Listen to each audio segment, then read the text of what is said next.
সি মোলৈ লিখা চিঠিখন শুনি মোৰ আনন্দতে চকুলো ওলাই আহিল। মোৰ দৰে চাৰিঠেঙীয়া সাধাৰণ জীৱ এটা লৈও যে কোনোবাই চিঠি লিখিব পাৰে, সেই কথাটোত মানুহ জাতিৰ প্ৰতি কৃতজ্ঞতাত মোৰ মনটো খাই গ'ল। সুমনে মাদ্ৰাজলৈ যোৱাৰ পৰা ঘৰখন কিবা ৰিঙা ৰিঙা লগা হ'ল। মোৰ কাম বাঢ়িল, কাৰণ সুমনৰ দেউতাকে পোৱালি এটাৰ সৈতে গাই গৰু এজনী কিনি আনিলে। প্ৰথম অৱস্থাত গাইজনীয়ে বাৰীৰ শাক পাত আৰু ফুল গছবোৰত মুখ দিয়েগৈ। মই দেখিলেই ভুকি ভুকি খেদি গৈ গোহালিত সুমুৱাই থৈ আহোঁ। মাহেকে পষকে সুমনে ঘৰখনলৈ চিঠি দি থাকে। প্ৰতিটো কামতে সি মোলৈ বেলেগকৈ চিঠি লিখে আৰু বাপেকে মোক পঢ়ি শুনায়। লাহে লাহে দিনবোৰ পাৰ হৈ গৈ আছে। শেৱালি ফুলাৰ বতৰত সুমন মাদ্ৰাজলৈ উচ্চ শিক্ষাৰ বাবে গৈছিল। এতিয়া আকৌ শেৱালি ফুলিল। এদিন সুমনৰ মাকৰ সৈতে মই গাঁৱৰ সিমূৰৰ মানুহ ঘৰলৈ যাব লগা হৈছিল। মানুহ ঘৰত এটা ডাঙৰ ভোজ হৈছিল।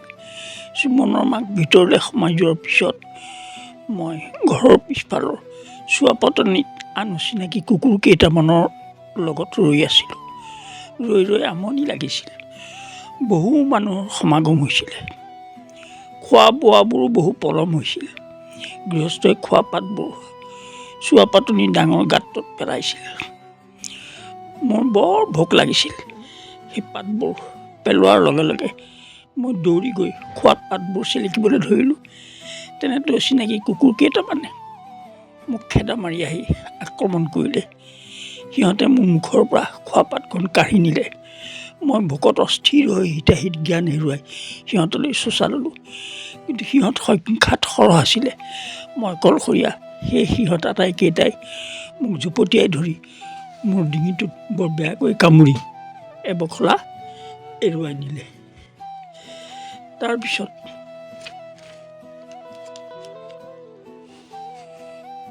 সৰু সৰুকৈ মোৰ ডিঙিৰ পৰা তেজ ওলাই আহিল। সিহঁতে মোক হেঁচা মাৰি ধৰিয়ে থাকিল। ভাগ্যে যেনিবা গৃহস্থৰ কোনোবা এজন আহি লাঠি এডালে কোবাবলৈ ধৰাত সিহঁতে মোক এৰি পলাই পত্ৰং দিলে। অলপ পিছত সুমনৰ মাকে ভিতৰৰ পৰা খোৱা বোৱা শেষ কৰি আহি মোক বিচাৰি সেইখিনি পালেহি।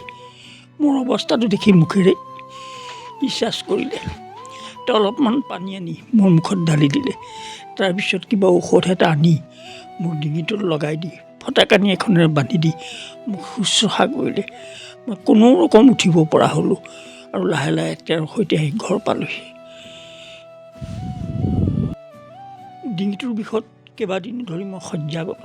সুমনৰ দেউতাকে বহু বেজ জ্ঞানী ডাক্তৰ কবিৰাজ মাতি দেখুৱাইছে, কিন্তু দেখুৱালে হ'ব কি? ৰাখে হৰি মাৰে কোনে, মাৰে হৰি ৰাখে কোন। মোৰ ডিঙিৰ বিষ কমক চাৰি বেছি হৈ গৈ আছে। সুমনৰ মাক আৰু বাপেকে মোৰ অৱস্থাটো দেখি দুখত ভাগি পৰিল। মাক মোৰ কাষৰ পৰাই নাঁতৰাই হ'ল। সুমনলৈ দেউতাকে মোৰ বেমাৰৰ খবৰ পঠোৱা বুলি মই গম পালোঁ। আজি এসপ্তাহ ধৰি মোৰ মুখত আহাৰ পৰা দূৰৈৰ কথা পানী এটোপাও মুখলৈ যোৱা নাই। গোটেই গাতে তিৰকঁপে জ্বৰ। ডিঙিটো ফুলি গৈ অচিন ঘাঁৰ ৰূপ লৈ পুজ পানী বৈ আছে। সুমনৰ মাকে ভিজা কপাহেৰে ডিঙিৰ ঘাঁ টুকুৰাৰ পুজ পানীবোৰ চাফা কৰি কিছু সময়ৰ অন্তৰ অন্তৰ ঔষধ লগাই আছে। এই মুহূৰ্তত সুমনলৈ মোৰ বৰ মনত পৰিছে। তাৰ মাক দেউতাকৰ দৰে মই তাক লৈ বহু কল্পনা কৰিছিলোঁ। ভাবিছিলোঁ এদিন সুমনে সুখ্যাতিৰে পঢ়া শুনা শেষ কৰি ডাঙৰ বিষয়ভাৱ থকা চাকৰি লৈ ঘৰলৈ উভতিব। মই তাক পদূলিমুখ পাওঁতেই দৌৰি গৈ তাৰ গাত জঁপিয়াই পৰি সাবটি ধৰিম। সি তাৰ কান্ধৰ বেগটোৰ পৰা ৰূপৰ মণি খটোৱা ক'লা চামৰাৰ বেল্টডাল উলিয়াই মোৰ ডিঙিত পিন্ধাই দিব। কিন্তু নিষ্ঠুৰ নিয়তিৰ কি পৰিহাস, যেন মোৰ ডিঙিটোৱে আজি মোৰ শৰীৰৰ পৰা গেলি পচি বিচ্ছিন্ন হৈ যাবলৈ ধৰিছে। সি চাগৈ ইতিমধ্যে মোৰ বেমাৰৰ খবৰ পাইছে। মই জানো মোৰ বেমাৰৰ খবৰ পালে সি এক মুহূৰ্তও পলম নকৰে। সুমনলৈ খবৰ পঠোৱা আজি কেইবাদিনো হৈছে। মোৰ অন্তিম সময় আহি উপস্থিত হৈছে বুলি মই জানিব পাৰিলোঁ। আজি ভালেদিন মোৰ পেটত খুদ একণ এটাও পৰা নাই। মুখখন লৰচৰি কৰিব নোৱাৰা হ'লোঁ। মুখ মেলাটো দূৰৈৰ কথা, ডিঙিৰ ভিতৰত কিহবাই খোচা বিন্ধা কৰি আছে। একো বস্তু গিলিব নোৱাৰোঁ। গতিকে আহাৰ নোখোৱাকৈ আৰু কিমান দিন জীয়াই থাকিম। মই গম পাইছোঁ চুমনৰ মাক বাপেকে মই বচাৰ আশা এৰি দিছে। চুমনৰ মাকজনীয়ে ঢুলঢুলীয়া চকুহালেৰে মোলৈ চাই আছে। তেওঁৰ চকুৰ পানীৰ ধাৰ বৈ আহি মোৰ কপালত পৰিলেহি। তেওঁ গাত হাত ফুৰাই মোৰ গাটো পিহি আছে। মোৰ কাষত জ্বলাই দিয়া ধূপদানিটোৰ ধোঁৱাবোৰে মোক যেন মৃত্যু লোকৰ পথ দেখুৱাই কুন্দলি পকাই উৰি উৰি গৈ আছে। সেয়া সেয়া সেয়া ক্ৰিং ক্ৰিংকৈ ৰিক্সাৰ বেলটো বাজি উঠিছে। মই ঠিক ধৰিছোঁ ৰিক্সাখন ৰখাইছে, নিশ্চয় চুমন আহিছে। গেটখন খোলাৰ শব্দ মই শুনিছোঁ। লগে লগে জোতাৰ গৰপ গৰপ শব্দ মোৰ কাণত পৰিছে। মই এতিয়া নিশ্চিত মই মৃত্যুৰ ওচৰত হাৰি গ'লোঁ। এই সুন্দৰ পৃথিৱীৰ মোহ এৰি অজান ঠাইলৈ যামগৈ।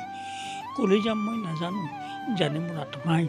বেছি সময় নাই, মাত্ৰ অলপ সময় নেদেখাজনক প্ৰাৰ্থনা জনাই কওঁ, তুমি ইমান নিষ্ঠুৰ নে? অন্ততঃ চুমনক এপলক চাই যাবলৈ দিয়া। ইয়াৰ পিছত তোমাৰ পৰা মই আৰু একো নিবিচাৰোঁ। হে দয়াময়, মই ঠিকেই চকুৰে মৰিব পাৰিছোঁ। হে চুমন। এই দুহাতেৰে মোক সাবটি ধৰি উচুপি উঠিল। বেগটোৰ পৰা সি ৰূপৰ মণি খটোৱা চামৰাৰ বেল্ট এডাল উলিয়াইছে। সি বেল্টডাল মোৰ ডিঙিত আলপোনকৈ পিন্ধাই দিছে। মোৰ ভাৱ হ'ল মৃত্যু লোকলৈ যাবলৈ ওলোৱাৰ শুভ মুহূৰ্তত সি যেন এধাৰি সুগন্ধি মালা পিন্ধাই মোক শুভেচ্ছা জনাইছে। ছয়াময়াকৈ মই দেখা পাইছোঁ মৃত্যু লোকৰ দুৱাৰমুখত গভীৰ আন্ধাৰৰ মাজেৰে মায়ে হাতত এগছি চাকি লৈ মোৰ ফালে আহি আছে। তেওঁ মোক কৈছে, আহ বাছা, দেউতাৰে আৰু মই তোৰ বাবে অপেক্ষা কৰি আছোঁ। মই জানো তই এদিন আহিবি। লাহে লাহে যন্ত্ৰণাময় পৃথিৱীৰ মোহটোৱে মোক এৰা দিলে। জীৱনৰ মুক্তিৰ আনন্দতে মনটো চঞ্চল হৈ উঠিল। চকুৰে যেন নেদেখাই হৈ গৈ আছোঁ। চাৰিওফালে কিবা ধুঁৱলি কুঁৱলী মূৰটো আচন্দ্ৰাই কৰি আনিছে। মোৰ সন্মুখত থকা চুমনৰ মাক আৰু বাপেকক নেদেখাই হৈ গৈ আছোঁ। মই যেন গম্ভীৰ আন্ধাৰৰ মাজেৰে উপঙি উপঙি গৈ আছোঁ। মাত্ৰ চুমনৰ বলিয়াৰ দৰে সেই চিঞৰটো মোৰ কাণত বাজি আছে। কুতু, কুতু, মোক এৰি তই ক'লৈ যাৱ? কুতু, মোক এৰি তই ক'লৈ যাৱ?